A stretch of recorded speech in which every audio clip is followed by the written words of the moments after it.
आणि आपण बुलेटिनच्या सुरुवातीलाच आपण ऑपरेशन सिंदूर संदर्भातल्या काही महत्त्वाच्या घडामोडी जाणून घेणार आहोत। भारतानं अखेर पहलगामच्या हल्ल्याचा बदला घेतलाय। मध्यरात्री 1:30 वाजता ऑपरेशन सिंदूर राबवत दहशतवाद्यांवर एअर स्ट्राईक केला। पाक व्याप्त काश्मीरमधल्या दहशतवाद्यांच्या 21 अड्ड्यांवर अचूक हल्ले करण्यात आले। ज्या क्षणाची संपूर्ण देश आतुरतेने वाट पाहत होता ती कारवाई भारतीय सैन्याने केली। बरोबर 15व्या दिवशी हल्ला करत आया बहिणींचं कुंकू पुसणाऱ्यांना धडा शिकवलाय। ही मोहीम दहशतवाद्यांना कठोर इशारा देणारी ठरली आहे।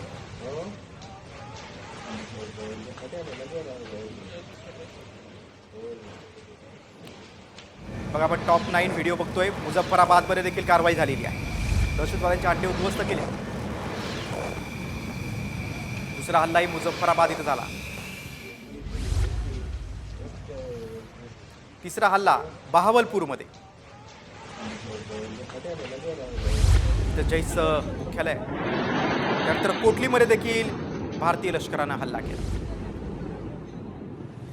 त्यानंतर चकामरू भागात देखील एअरफोर्सने हल्ला केला आणि दहशतवादी तळ उद्ध्वस्त केला। त्यानंतर गुलपूर भागात देखील हल्ला केला।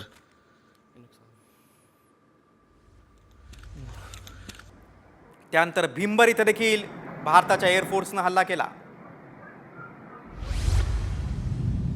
त्यानंतर मुरीदके भागात देखील हल्ला करून भारताने दहशतवाद्यांची मागे घेतली।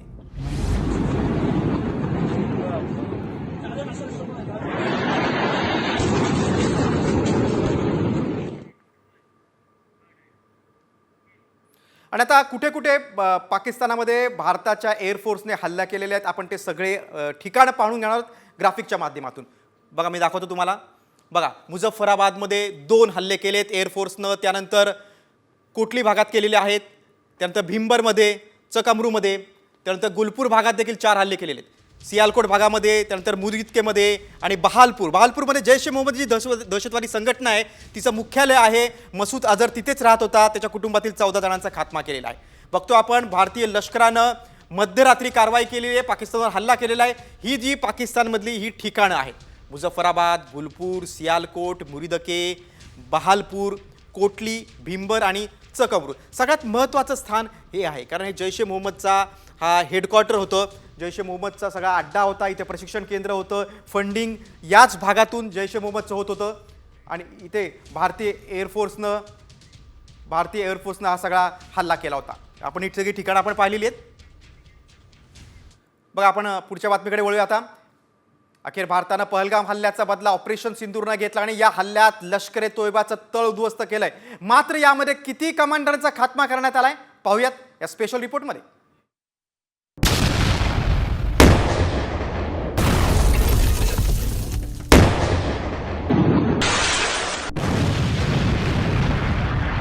हा धमाका आहे भारताच्या काळजावर ओढलेल्या ओरखड्याच्या बदल्याचा। हा धमाका आहे दहशतवाद्यांचं तळ नष्ट केल्याचा। होय, भारतानं पाकिस्तानमधील 9 दहशतवादी अड्डे उद्ध्वस्त करून पहलगाम हल्ल्याचा बदला घेतलाय। भारताच्या हवाई हल्ल्यात जैश ए मोहम्मदचं मुख्यालयच नाही तर लष्कर ए तोयबाच्या 5 टॉप कमांडरच्या चिंधड्या उडाल्या। लष्करचा ऑपरेशनल कमांडर हाफिज अब्दुल मलिकचा खात्मा झालाय। हाफिज अब्दुल मलिक मुर्दकेच्या मरगज तोयबामध्ये उपस्थित होता। लष्करच्या परदेशातील दहशतवादी कारवायांचा मास्टरमाइंड मुद्दस्सिरही ठार झालाय। या हल्ल्यात वकास हसनसह आणखी एका टॉप कमांडरचा मृत्यू झालाय। होय, पहलगामच्या हल्ल्यात नीच दहशतवाद्यांनी 26 महिलांचं सिंदूर पुसलं। त्याचा बदला घेतलाय तो ऑपरेशन सिंदूरनं।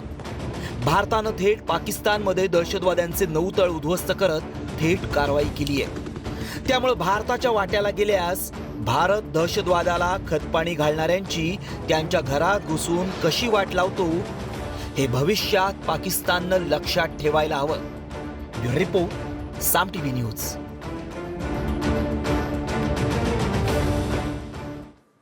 भारतानं कुठे कुठे आणि का हल्ला केला आपण पाहूया।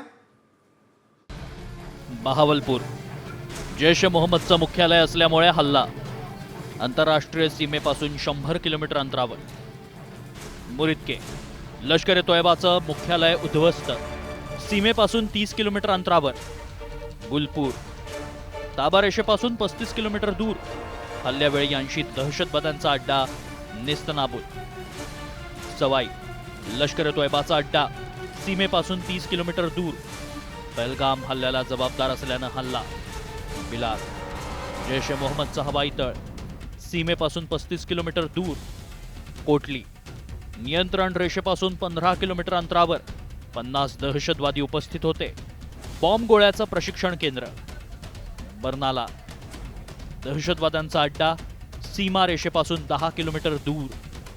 सरजाल सियालकोट जैश ए मोहम्मदचा अड्डा सीमेपासून 8 किलोमीटर दूर.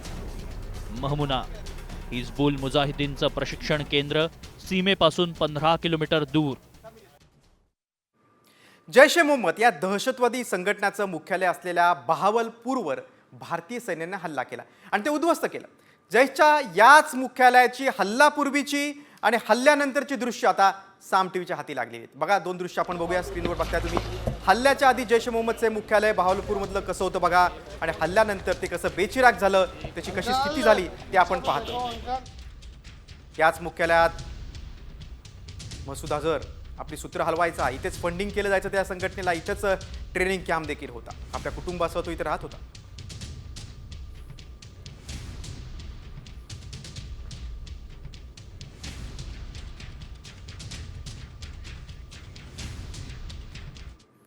ऑपरेशन सिंदूर अंतर्गत मुरिदके आणि बहावलपूरसह 9 ठिकाणी भारतीय हल्ले झाले. पण बहावलपूरच का, याचं उत्तर पाहिलं की या हल्ल्याचं महत्त्व कळतं. बहावलपूर हे पाकिस्तानातील 12वं मोठं शहर आहे. लाहोरपासून सुमारे 400 किलोमीटर अंतरावर असलेलं हे शहर जैश ए मोहम्मदचा बालेकिल्ला आहे. जैशचं मुख्यालय जामिया मस्जिद सुभान अल्लाह, ज्याला उस्मान ओ अली कॅम्पस असंही म्हणतात, तेही इथेच आहे. जवळपास 18 एकरावर वसलेलं हे तळ जैशसाठी भरती, निधी आणि प्रशिक्षणाचं केंद्र आहे. शिवाय जैश ए मोहम्मदचा संस्थापक मौलाना मसूद अझहर हा देखील बहावलपूरचा रहिवासी आहे. भारतीय हल्ल्यात इथली मशीद देखील लक्ष्य करण्यात आली होती.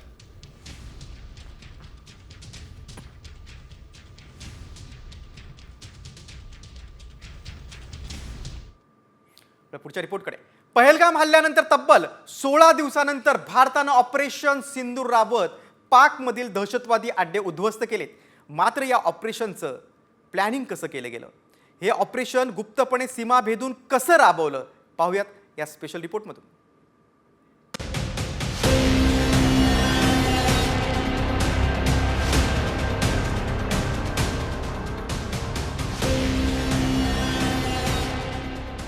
भारताच्या ऑपरेशन सिंदूरनं पाकला बेचिराग केलाय. एकामागून एक होणाऱ्या हवाई हल्ल्यानं मध्यरात्री पाकमधील दहशतवाद्यांना सैरावैरा पळायला भाग पाडलं. पाकिस्तानच्या सीमेतील 9 ठिकाणांवरील या ऑपरेशन सिंदूरनं कित्येक दहशतवाद्यांना आज मात्र कंठस्नान घातलंय. भारतानं पाक सीमेच्या 100 किलोमीटरच्या आत घुसून हा विध्वंसक हल्ला केलाय आणि या हल्ल्याचं नियोजन नेमकं कसं बरं आखलं गेलं होतं. पहलगाम हल्ल्याचा बदला घेताना 16 दिवस भारतानं कशा संयमानं आणि गुप्तपणे ही रणनीती आखली, त्यावर ही एक नजर टाकली. राष्ट्रीय सुरक्षा सल्लागार अजित डोभाल यांच्याकडे ऑपरेशन सिंदूरची जबाबदारी. पाकमधील लष्करी आणि दहशतवादी कारवायांची माहिती मिळवली. पंतप्रधान मोदींच्या निर्देशांनंतर अचूक हल्ले करण्याचं नियोजन. राष्ट्रीय तांत्रिक गुप्तचर संस्थेची महत्त्वपूर्ण भूमिका. अंतिम योजनेवरील चर्चेसाठी अजित डोभाल आणि पंतप्रधानांची भेट. पंतप्रधान नरेंद्र मोदींची मंजुरी. विशेष कंट्रोल रूमची उभारणी. इशारा मिळताच भारतीय फायटर जेट्स झेपावले. रात्री 12:35 क्षेपणास्त्र डागली. हल्ल्यात दहशतवाद्यांची 9 ठिकाणं उद्ध्वस्त. Operation Sindur Yashasvi. A niche technology weapons with careful selection of warheads was ensured so that there will be no collateral damage. The point of impact in each of the target was a specific building or a group of buildings. All the targets were neutralized with clinical efficiency, and the results reiterate the professionalism of the Indian Armed Forces in the planning and execution of their operations. Operation Sindoor 22 अप्रैल को पहलगाम में हुए विभत्स आतंकवादी हमले के शिकार मासूम नागरिकों व उनके परिवारों को न्याय देने के लिए लॉन्च किया गया था. इस कार्रवाई में 9 टेररिस्ट कैंप्स को टारगेट किया गया और पूरी तरह से इसे बर्बाद किया गया। पाकिस्तान में पिछले 3 दशकों से टेरर इंफ्रास्ट्रक्चर का निर्माण हो रहा है। इसमें recruitment, indoctrination centres, training areas व लॉन्च पैड शामिल थे। देशात मॉकड्रिलची घोषणा करण्यात आल्यानंतर अचानक भारतानं नियोजनपूर्वक पाकवर ऑपरेशन सिंदूरच्या माध्यमातून जोरदार हल्ला केला। काश्मीरमध्ये माता भगिनींच्या कपाळावरचं कुंकू पुसलं गेलं होतं, मात्र आता पाकवर हल्ला करून दहशतवाद्यांच्या रक्तानं पीडितांच्या कुंकवाचा बदला घेतला गेलाय। त्यामुळे भारताच्या हल्ल्यानं पाकिस्तान पुरता गर्भगळीत झाल्याचं दिसतंय। आता भारतात दहशतवादी कारवाया घडून आणायचा विचार जरी पाकड्यांच्या मनात आला तरी ऑपरेशन सिंदूर त्यांना नेहमीच आठवत राहील एवढं मात्र निश्चित। ब्युरो रिपोर्ट, साम टीव्ही मराठी। कसा प्लॅन आखला होता भारताने ते आपण पाहिलं। ऑपरेशन सिंदूर अंतर्गत भारताने आता पाक व्याप्त काश्मीरमधले दहशतवाद्यांचे कोणते अड्डे कसे उद्ध्वस्त केलेत ते पाहूया। बघा, भीमबेर इथे हल्ला केला आणि ते उद्ध्वस्त केला। बघा, सीमापार पाकिस्तानच्या भागामध्ये, पाक व्याप्त काश्मीरमध्ये, पंजाब प्रांतात एअरफोर्सने कसे हल्ले केले आपण बघतोय। कोटली भागात देखील एअर स्ट्राईक केला, त्याचं हे चित्र आहे।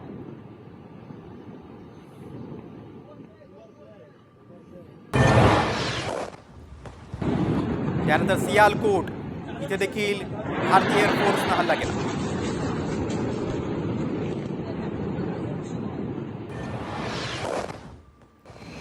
त्यानंतर मेहमुना भागात देखील हल्ला केला आणि उडवला।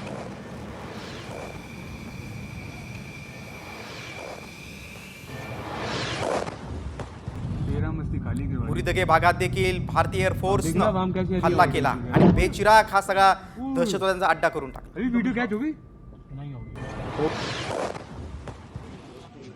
बहावलपूर सगळ्यात महत्त्वाचं ठिकाण, जैश ए मोहम्मदचं हेडक्वार्टर, तिथे एअर स्ट्राईक केला आणि तेही उद्ध्वस्त करून टाकलं। पुढच्या रिपोर्टकडे, भारताच्या ऑपरेशन सिंदूरनं पाकमधील दहशतवादी तळ उद्ध्वस्त केले। एवढंच नाही तर या हल्ल्यात मसूद अझहरचं सर्वात मोठं नुकसान झालेलं आहे। या हल्ल्यात दहशतवादी मसूद अझहरच्या कुटुंबातील किती जणांचा खात्मा करण्यात आलाय पाहूयात या स्पेशल रिपोर्टमध्ये। भारताचा सगळ्यात मोठा शत्रू दहशतवादी मसूद अझहरच्या कुटुंबाचा ऑपरेशन सिंदूरद्वारे खात्मा करण्यात आलाय। जैश ए मोहम्मदचा प्रमुख असणाऱ्या दहशतवादी मसूद अझहरच्या घरावर भारतीय वायुसेनेने हल्ला केला। इथे जैश ए मोहम्मदचं मुख्यालय देखील होतं। याच मुख्यालयात त्याचं प्रशिक्षण केंद्र होतं आणि इथूनच तो आपल्या संघटनेसाठी फंडिंगचं काम करायचा। तेच बेचिराग झाल्यानं मसूद अझहरला जोरदार धक्का बसला।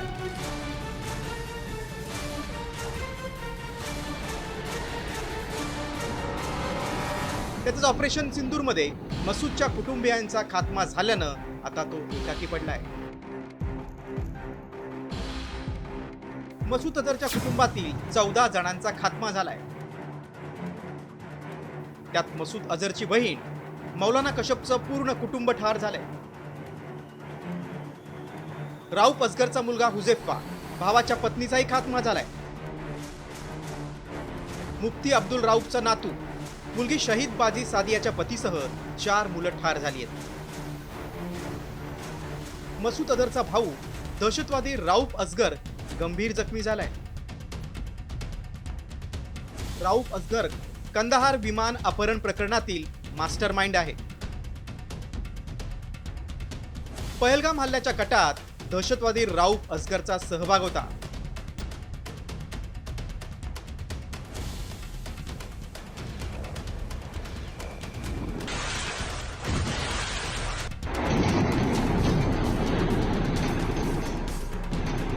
भारत विरोधात दहशतवादी कारवायांमध्ये मसूद अझहरचा नेहमीच हात राहिलाय।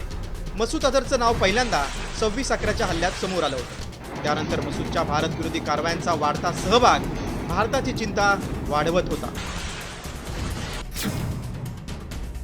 मसूद अझहर जैश ए मोहम्मद दहशतवादी संघटनेचा म्होरक्या आहे।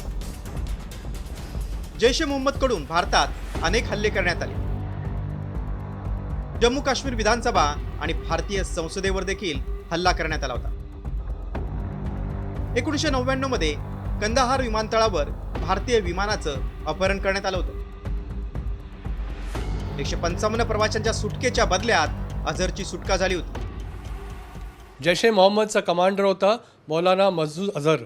14 फॅमिली मेंबर्सला आपण संपवलेलं आहे आणि आय एम शुअर की हे जितके घरचे लोक होते 14 लोक त्या घरात होते आणि ते पूर्ण जमीनदोस्त झालं आहे. आता ते कधीही जन्नतमध्ये जाणार नाहीत, ते सरळ जहन्नुमला पोचले असतील. आता हा एक धडा त्यांना पण आहे आणि जो तो तडफड होत असेल आणि जिथे कुठे आता लपला असेल, आता नेक्स्ट टर्न त्याची आहे. ऑपरेशन सिंदूरमध्ये मसूद अझरच्या कुटुंबियांचा खात्मा झाल्यानं तो एकाकी पडलाय. हल्ल्यात मी का मेलो नाही असा प्रश्न हतबल झालेल्या मसूदनं विचारलाय. मसूदनं आयुष्यभर ज्या दहशतवादी संघटनेसाठी फंडिंग केलं ते एका क्षणात उद्ध्वस्त झालंय. प्रशिक्षण दिलेले मसूदचे दहशतवादी साथीदारी भारताच्या हल्ल्यात ठार झालेत. इतकंच काय तर मसूदनं आपल्या जीवलगांनाही गमावलंय. त्यामुळे इथून पुढे भारताविरोधात दहशतवादी हल्ला घडवताना मसूदला हजारदा विचार करावा लागेल हे निश्चित.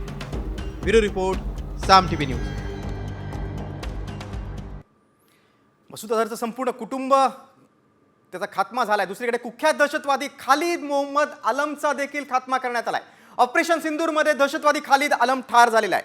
पहलगाम हल्ल्याचा बदला भारतानं घेतलेला आहे. मध्यरात्री ऑपरेशन सिंदूर राबवत भारतानं दहशतवाद्यांचं कंबरडं मोडलेलं आहे. एअर स्ट्राईक नंतर पाकिस्तानचा आता बुरखा फाटलाय, कारण दहशतवाद्यांना पाकिस्तानकडून शहीदचा दर्जा देण्यात आलेला आहे. अत्यंत ही गंभीर बाब आहे. पाकिस्तानच्या झेंड्यात गुंडाळून दहशतवाद्यांचे मृतदेह नेले जात आहेत.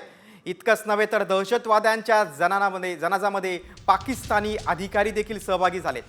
ठार झालेल्या दहशतवाद्यांना नेतानाचा व्हिडिओ आता समोर आलेला आहे. त्यामुळे दहशतवाद्यांना कसं पाकिस्तान सरकार पोचतंय, तिथलं लष्कर कसं दहशतवाद्यांच्या पाठीशी उभं राहतंय, त्याचा हा भक्कम पुरावा आहे.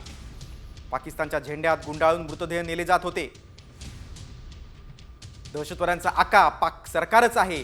दहशतवाद्यांचा आदा, त्यांचा आका, त्यांचा पोषण करता, त्यांचा पाठीराखा पाकिस्तान लष्कर आहे, हे पुन्हा एकदा सिद्ध झालंय.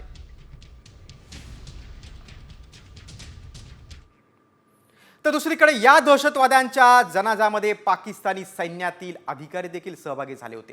त्यामुळे पाकिस्तान दहशतवाद्यांना प्रोत्साहन देत असल्याचं पुन्हा एकदा समोर आलंय. बघा, पाकिस्तानची यामुळे पोलखोल झालेली आहे. ज्या दहशतवाद्यांना भारतानं ठार केलेल्या कारवाईमध्ये त्यांच्या जनाजामध्ये पाकिस्तान लष्करातील अधिकारी देखील सहभागी झाले होते.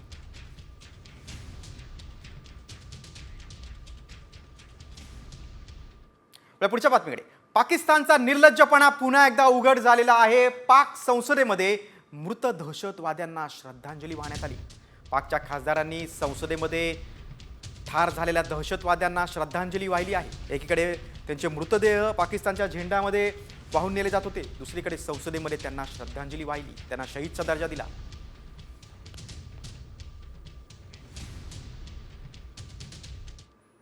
पुढच्या रिपोर्टकडे. भारतानं ऑपरेशन सिंदूरच्या माध्यमातून पाकिस्तानला असा धडा शिकवलाय की पाक तो कायम लक्षात ठेवेल. ऑपरेशन सिंदूरमध्ये दहशतवाद्यांचा खात्मा करण्यासाठी भारतानं नेमकी कोणती शस्त्र वापरली, पाहूयात या रिपोर्टमधून.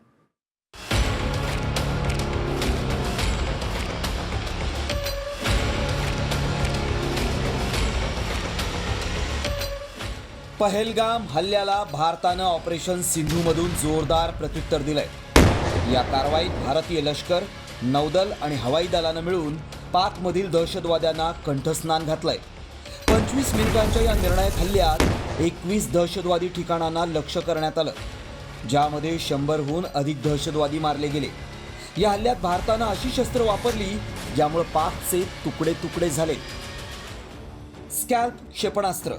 राफेलमधून पाकिस्तानवर स्कॅल्प क्षेपणास्त्रानं हल्ला करण्यात आला.